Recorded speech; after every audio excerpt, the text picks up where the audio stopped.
Curso de dislipidemia, módulo 4. En este módulo 4 vamos a tratar de prevención y riesgo cardiovascular. ¿Qué entendemos por prevención? La mejor medicina es aquella que nos ayuda a conservar la salud, y esa es la medicina preventiva. La ciencia nos invita a tener una vida más larga. Ocupémonos de darle calidad a nuestros años. Y las enfermedades cardíacas se pueden prevenir controlando los factores de riesgo. Esto a propósito de Adriana Figalo en Prevención para la Enfermedad Cardiovascular. En Cardiointervención del 2009 se expresa que para prevenir que se desarrolle la aterosclerosis o evitar que progrese en caso de que ya exista, es recomendable controlar los niveles de colesterol en la sangre, en especial del colesterol de baja densidad, que es el más que favorece la aterosclerosis. Como vemos en esta diapositiva, las llamadas olas epidémicas son tres. La primera ola, que corresponde a los factores de riesgo, como vemos, la dislipidemia, la hipertensión, el tabaquismo, la diabetes, el síndrome metabólico y otros, contribuyen a esta primera ola epidémica.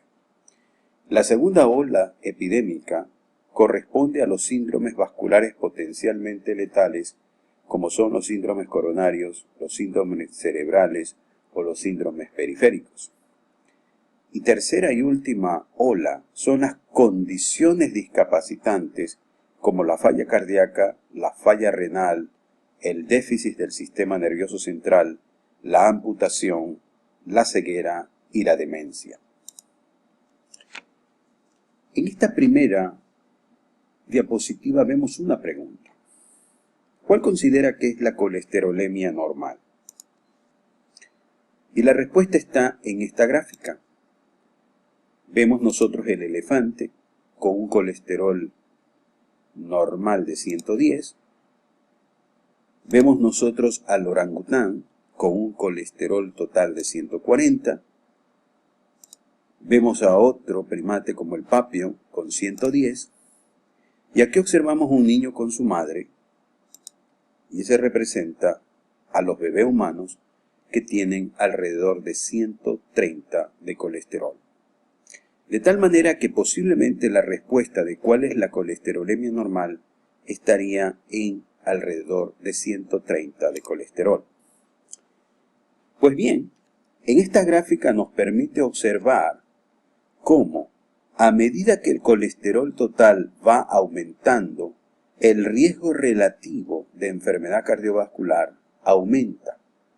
De tal manera que el colesterol debemos de considerarlo como un factor también a tenerse en cuenta para la intervención y disminuir ese riesgo relativo cardiovascular.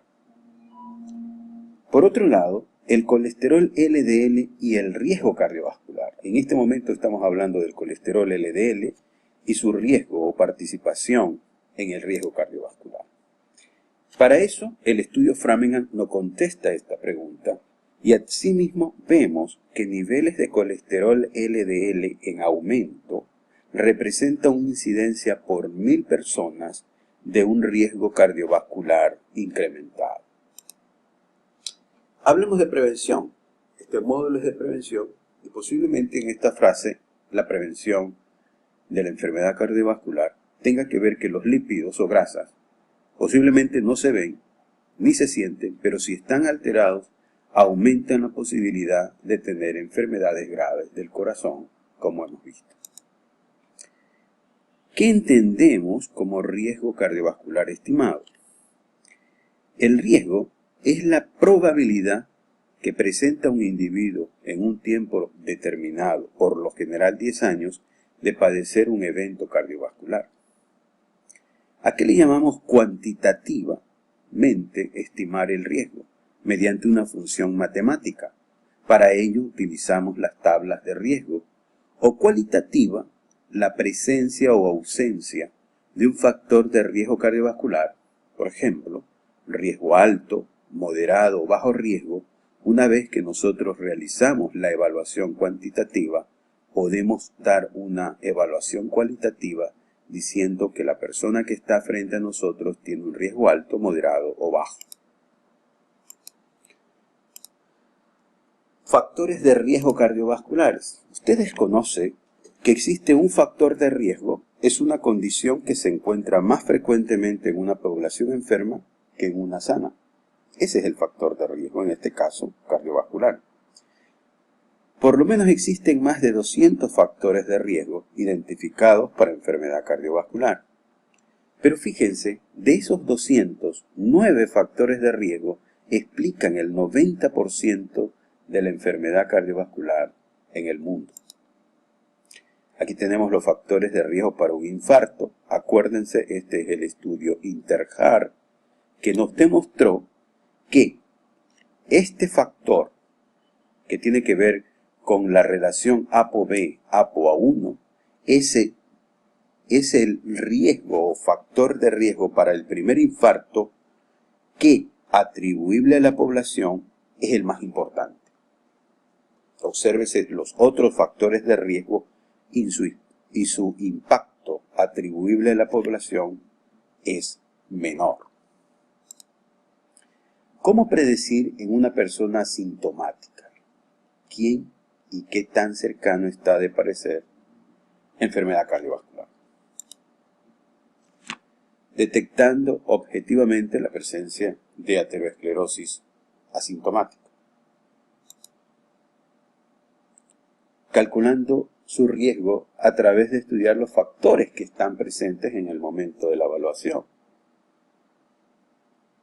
Tanto objetivando la presencia de aterosclerosis asintomática y también utilizando las tablas, o a nivel global se puede realizar esta predicción de riesgo.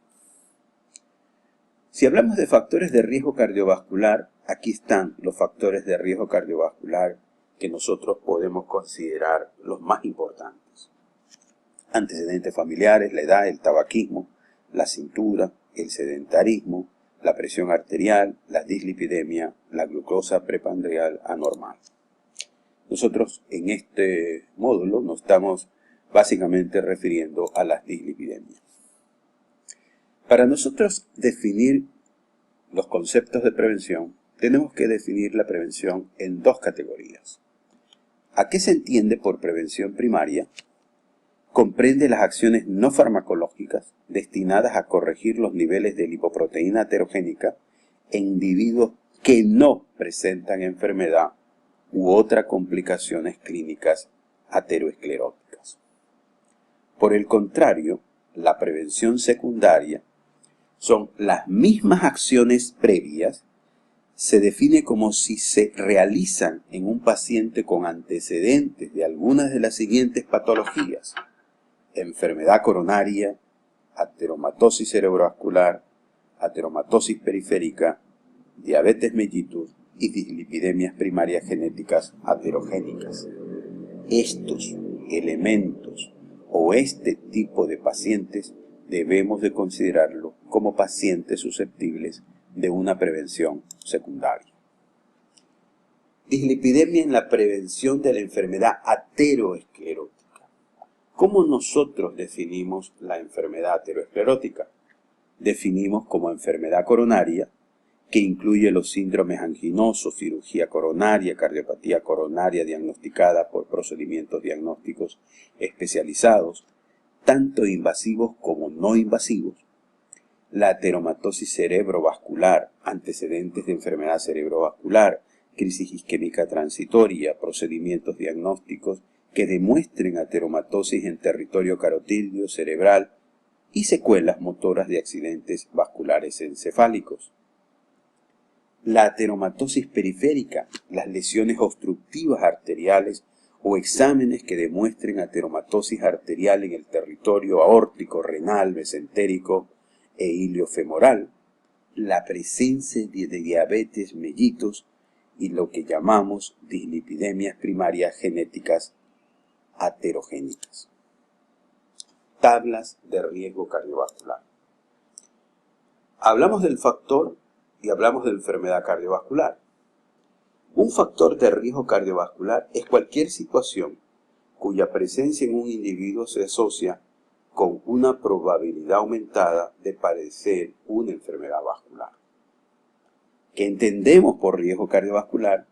Es la probabilidad que tiene una persona de presentar una enfermedad cardiovascular o coronaria en un periodo de tiempo determinado que generalmente se fija entre 5 y 10 años.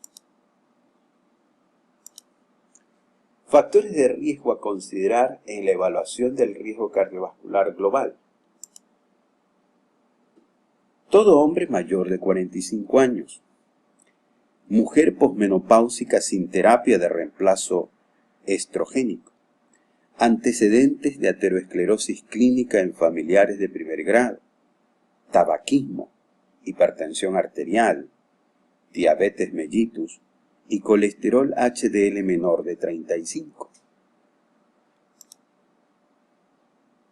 Fíjense cómo un colesterol HDL mayor de 60 miligramos por decilitro se considera un factor protector de tal manera que resta un factor de puntaje de riesgo cardiovascular.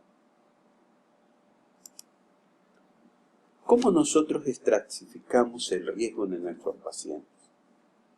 La manera más práctica y objetiva de calcular el riesgo global es con métodos a partir de datos epidemiológicos derivados de ¿quiénes? De los llamados tablas de Framingham, de Procan o de SCORE. Estas tablas no significan la herramienta para estratificación del riesgo de los pacientes que tengan factores de riesgo potencialmente capaces de producir eventos cardiovasculares. El riesgo a 10 años se califica de la siguiente manera. Para enfermedad coronaria, que es la que nos establece si utilizamos una tabla Framingham o Procan, será de bajo riesgo, menos de 10, mediano riesgo entre 10 y 19, de alto riesgo entre 20 y 30 y de muy alto riesgo más de 30. Cuando debemos considerar muerte coronaria, nos servirá la tabla SCORE y para ella bajo es menos de 2, mediano es de 2 a 5 y de alto riesgo más de 5. Si nosotros hablamos de Framingham, aquí tenemos la pirámide de riesgo cardiovascular de Framingham. ¿Y qué se entiende por riesgo muy alto en Framingham, más de 30 a 10 años? Toda persona que tiene una enfermedad coronaria, más diabetes, un síndrome coronario, son los pacientes que debemos de clasificarlos como de riesgo muy alto. El paciente de riesgo alto, más de 20 a 10 años, todo síndrome coronario agudo, la angina, la diabetes, la enfermedad vascular en otro territorio, de riesgo moderado entre 10 y 19 a 10 años, una aterosclerosis subclínica, un síndrome metabólico o más de 2 factores de riesgo, y el riesgo bajo menos de 10 a 10 años, menos de 2 factores de riesgo para Framingham. El estudio Framingham, en la escala acumulativa de probabilidad a 8 años de riesgo cardiovascular, establece que la hipertensión y dislipidemia, la dislipidemia, hipertensión y diabetes, la dislipidemia, hipertensión, diabetes y tabaquismo, miren cómo la escala acumulativa de riesgo, una vez para la hipertensión, 3.5 veces más para el paciente que tiene dislipidemia y además hipertensión, y si le sumamos a este paciente la diabetes es 6.5 veces más, y si ese paciente es tabáquico es 8.4 veces más la probabilidad a 8 años de padecer un riesgo cardiovascular. Aquí tenemos la evaluación global de riesgo de 2001 de Framingham, solamente para nosotros observarla. Contabiliza la edad, el colesterol total, la presión arterial, si el paciente cuál es su nivel de HDL y cómo está su situación de fumador o no fumador. Aquí tenemos las recomendaciones prácticas de estratificar su riesgo cardiovascular. Habíamos hablado de pacientes de muy alto riesgo, de moderado riesgo, etc. Aquí tenemos otra tabla que es el ProCan Score. Es una tabla que también utiliza la edad, utiliza el LDL colesterol, los triglicéridos, el HDL colesterol, la presión arterial, si es o no fumador, si tiene o no antecedentes familiares de infarto o si es diabético. Aquí tenemos la tabla en sí de cada uno de los aspectos y puntuaciones del ProCan Score. Aquí tenemos, por ejemplo, en el ProCan Score, a medida que el riesgo estimado a 10 años para infarto se va acumulando, fíjense cómo se establece en 10 años por 1000 infartos observados la posibilidad de que un paciente, por ejemplo, tenga un score ProCan más de 61. De 1000 pacientes, 432 de ellos van a desarrollar un infarto del miocardio.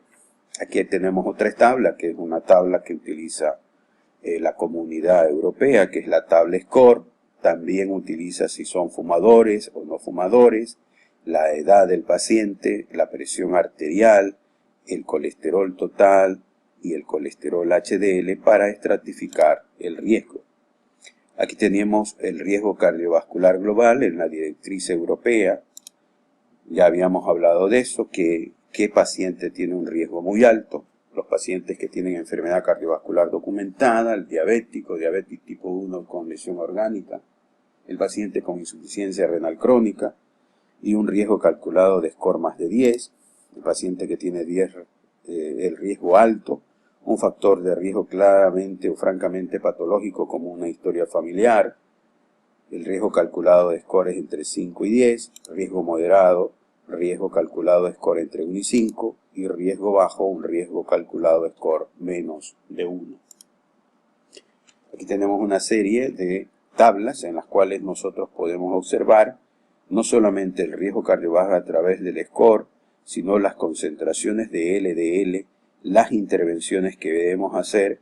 Por ejemplo, un paciente con una categoría de riesgo score más de 10, que lo representa como un riesgo muy alto, el paciente, si tiene un nivel de colesterol más de 70 pero menos de 100, tenemos que utilizar la intervención del estilo de vida y una prescripción inmediata de fármacos para reducir el riesgo cardiovascular. Por otro lado, aquí tenemos una información de la Revista Colombiana de Cardiología, en la cual ellos han validado en modelos de predicción Framingham y ProCan como estimadores de riesgo cardiovascular en una población colombiana.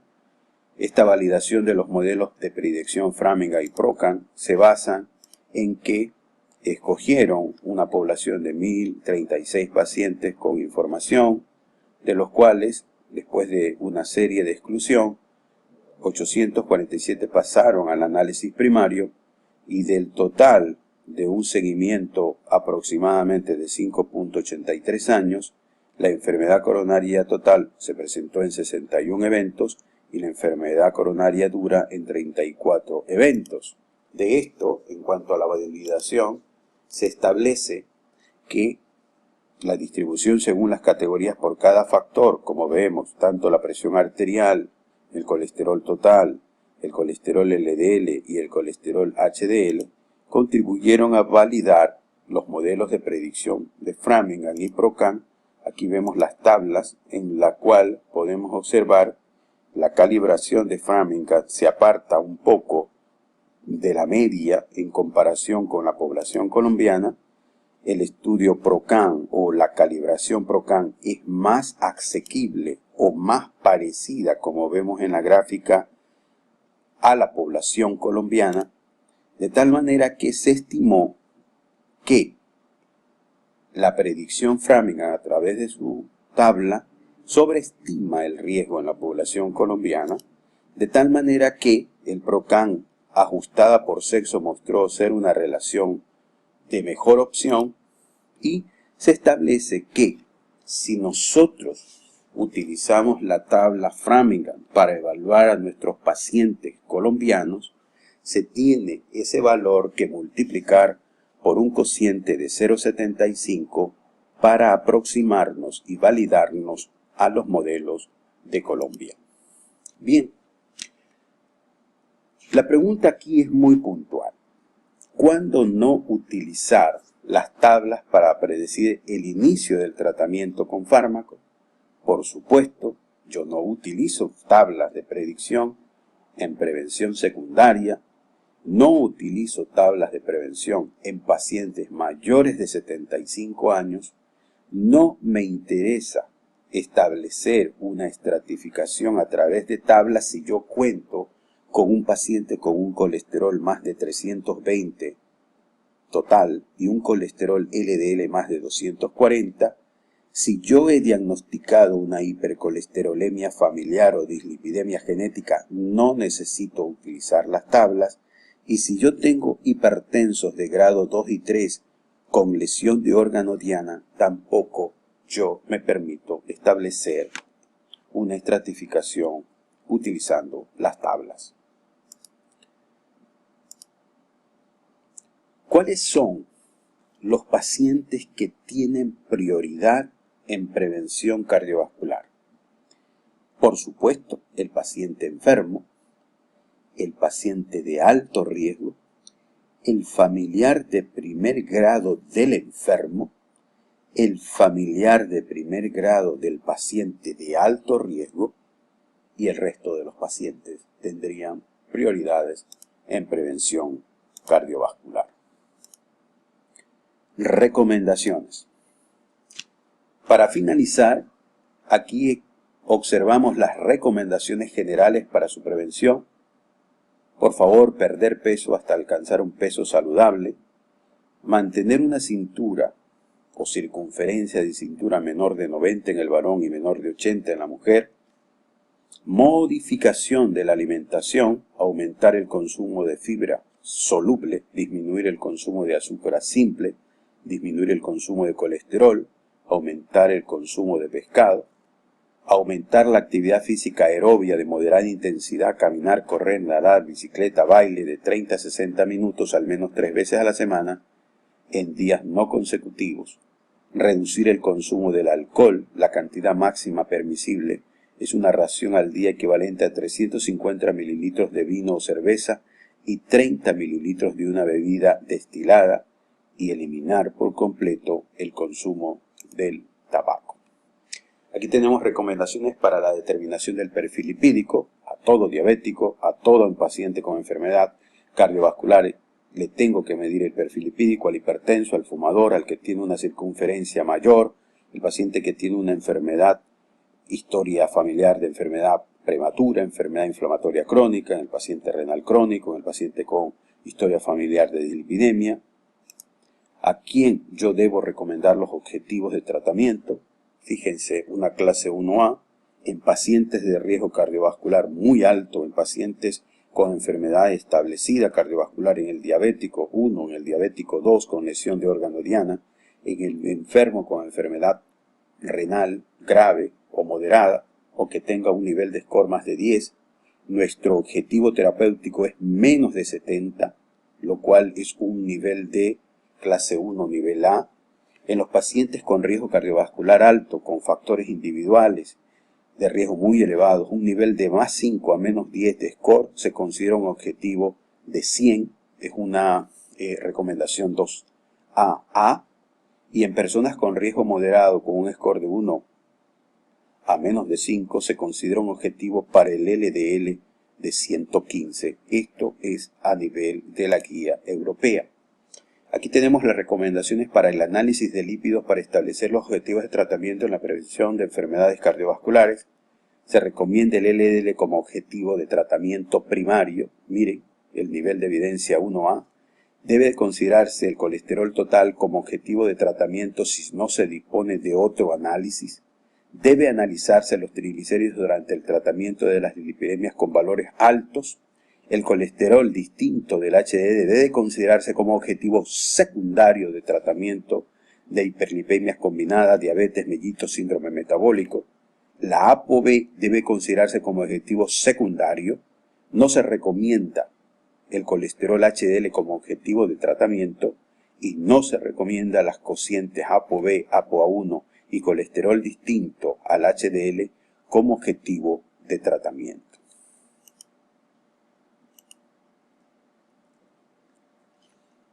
Pues bien, la intensidad de las intervenciones en prevención cardiovascular debe ser proporcional al riesgo cardiovascular total que tiene el paciente.